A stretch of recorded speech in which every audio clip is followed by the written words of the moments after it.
So good morning everyone. Today we will discuss the principles and forces that shape ethical behavior.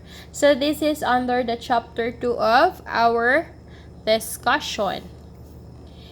So inside the principles and forces that shape ethical behaviors, we have different parts. Number one is when and where do we develop ethical behavior? So from the beginning, human beings have been puzzled with ethical questions. What should we do? What should we not do? They have struggled to develop a system that produces the greatest good for the individual and for the society. So over time, codes of conduct were developed to ensure survival. These codes includes the nurturing of children, forming of family and tribal units, and hunting rituals. Even the earliest people realized that there was danger of extinction if violent acts were not curtailed. If these went out unhampered, if no one could count on anyone to exercise the right behavior. Hence, a system of acceptable behavior was formed. So inside the first part is the when and where do we develop ethical behavior is by reflecting on your life, especially on your childhood. You are reminded of how many significant people encouraged you to be good, gave you standards, and provided you with rules. According to those who study the history and philosophy of ethics, infants would not survive without a nurturer who teaches them about the right and wrong behavior. In human society, a series of nurturer or teachers influence the ethical views of each individuals. Alright? The next page, as you can see, here are listed are several of philosophies, institutions, and individuals that have influenced human society. So in your notebook, guys, copy this as your activity and check each that you believe has one degree or another influence your conduct. So as you can see, yung mga na may behaviors, sino ang nagturo ng right and wrong? So this is under the when and where do we develop ethical behavior? Ito yung mga tao na nag-ambag sa buhay ninyo at sino-sino yung mga nagturo ng tama at mali sa buhay ninyo. Sino mga nagturo ng values? Sino nagturo ng morality sa inyo? O sino ang nagbigay ng codes of conduct?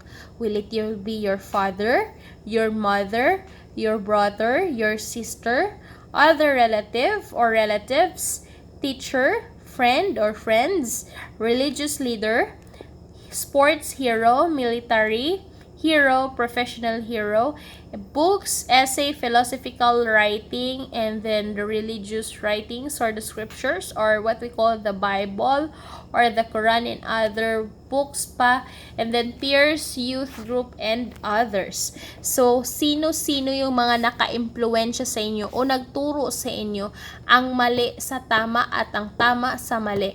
So, paki-check on our next meeting, you will be discussing bakit, sino yung mga chine-check mo at bakit. So this will be your inspiration. Ito yung mga tao, yung mga nag-inspirasyon o nagsilbing inspirasyon ninyo in order to have or to learn the wrong and right from wrong and wrong from right. Alright, so next, the sources of ethical values. So your family, teachers, friends, peer groups, scout leaders, religious or political leaders Even your favorite heroes in the movie and television may have been served as example for you to live by. So, lahat ng individual ay merong inspirasyon kung paano tayo namumuhay. And this is the second one, is the sources of ethical values. So, under the sources of ethical values, we have experience as a source of values. This is first one is the experience is a profound shaper of values. Then the experience is vicarious. Then the values we hold as individuals and groups are inseparable from the endlessly challenges or changing experience of our lives. Alright, so under the first one, experience as a source of values. So we all know that experience will be our best teachers, especially when we talk about yung mga ambag sa values natin, sa personalities natin, and sa attitudes. Okay? For the woman, example, who has felt the sting of sexual discrimination, fair and equal treatment can become a passionately held value. For a nation whose founders were seared by religious persecutions and caste distinction, religious freedoms, and separation of church and state. So marami ang mga underkay experience as a source of values. So the experience that shapes values need not be direct. Indeed, much of the experience is vicarious. We learn by watching and listening to other people or indirect experience. The experience as a source's value is not only what we have experienced, but it will be also the foundation of the other experience or the other people's experience. For example, may experience ang kaibigan mo na tipo, ikaw mismo may natutunan ka sa experience niya. And ginawa mo yung pundasyon sa sarili mo na tipong, ito yung tipong experience sa kaibigan ko, gagawin ko ding pundasyon. Whether nangyari sa akin or hindi, na-experience ko man o na hindi, gagawin ko siyang example. So, it served, the other experience of the other people is, it served as the source of your values. Alright? So, next, culture as a source of values. So, kanina, experience is the source of values. Now, we talk about here, the second one is the culture as the source of values. So, as you can see, iba-ibang kultura natin dito sa Pilipinas. At iba-iba din ang values inside the culture and tradition of each tao. Especially when we talk about belief. Okay, or beliefs. Okay, number one is the human nature orientation. So, the culture of its social group is based on expressed and implied position about human nature. All cultures develop answers to questions such as, is human nature basically good or bad or neutral? So, dun papasok ang tanong na, ang human nature ba daw is basically good, bad, or neutral? So, do human beings have inherent worth, or are they merely assembled collections of physical parts to be used? And are human beings basically rational or irrational? So, next is environment orientation. So, a culture's orientation towards the environment addresses the question of the human being's place in nature.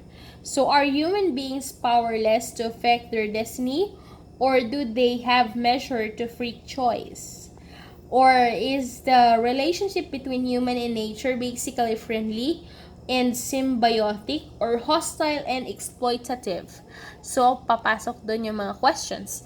Next is letter C, is the time and activity orientation. So, cultures inevitably provides answer to such questions as, how far should we go to preserve customs and tradition? To what extent should new standards and patterns be encouraged and emphasized? Should a person live for the present or for the future? So, very interesting si letter C na time and activity orientation. Pasok din dito si tanong na, ano ba talagang binubuhay natin? O ano, sa ang tao ba, saan ba talaga nabubuhay? Para ngayon? O sa present? O para sa kinabukasan niya? So, it is a very, very simple words to ponder. So, ano ba talaga yung tao? Yung tipong kailangan ba niya mabuhay para ngayon? O para sa kinabukasan niya? Alright, some cultures have always prided themselves on being less concerned with maintaining old customs and tradition than with modernizing for greater efficiency. There is growing evidence, however, of our becoming more present-oriented, of embracing the now. So, mga tao ngayon, especially the modern, gina-embrace nila yung now. Saka na yung future. So, the life itself, you have to live the life now. Okay? But, always remember that you will be prepared in your future. Alright.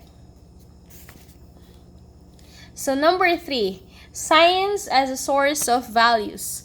Science does inform us about the world and ourselves and provide us with practical possibilities. Okay. So, like culture, science influences the value section. Although science does have the advantage of providing information that has been verified, and it deals exclusively in facts, and facts alone do not provide meaning or direction. Only fact interpretation does. Genetic engineering, for example, is the scientific fact as manifested in such dazzling techniques as cloning and artificial insemination and in vitro fertilization. Okay. So, this one, si vitro fertilization, as you can see, ito yung tipong, yung ini-inject na lang yung pagbubuntis. So, from science, of course, yung injection, yung in vitro itself, from the word, it comes from the science, and it is also a source of values. Pero, it does not mean, but whether we are not agree, we should engage in scientific engineering as a value judgment that can be made only on the basis of values. So, may basis inside the science, of course. So, science does not inform us about the world and ourselves and provide us with practical possibilities, but it helps us make value judgment only if we can and choose to relate scientific information to value assumption made on the other basis. Alright, next is the fourth is the religion as a source of values. So, as customarily viewed in its institutionalized form, religion is based on revelation believed to be from God. So, religious has fostered beliefs, attitude, and values. Religion involves not only a formal system of worship, but prescription for social relationship. And it also applied the quote-unquote, do unto others as you would have them do unto you. So, the term is the golden rule, especially inside the business. So, kung ayaw mong gawin sa'yo, wag mong gawin sa iba. Okay? And it is the general and golden rule, and it is applied to all. So, if you are cheating, malamang, pag ikaw magiging teacher or in some ways, mararamdaman mo din yung cheating. Okay? If nanloko ka sa isang tao, in one way or the other, lolokohin ka din. If hindi ka magbigay ng respeto sa mga magulang mo, in one way or the other, especially when you have kids, malamang hindi ka rin re-respetuhin ng iyong mga anak. So, not unless if you already experience it, or the shoes that fit well on your feet, hindi mo mararamdaman yun, not unless if nandun ka na sa mismong lugar na yun. Alright? So, Do unto others as you would have them do unto you. So this is the golden rules under the religion as a source of values. Alright, so we will continue the other parts of the chapter 2 on the next discussion. So guys, I hope you learned something from me today. I hope you'll stay safe and stay well, everyone. If you have questions, clarification, and other violent reaction, you can do it on our next discussion via Google Meet. Stay safe all and have a great day ahead. Bye-bye.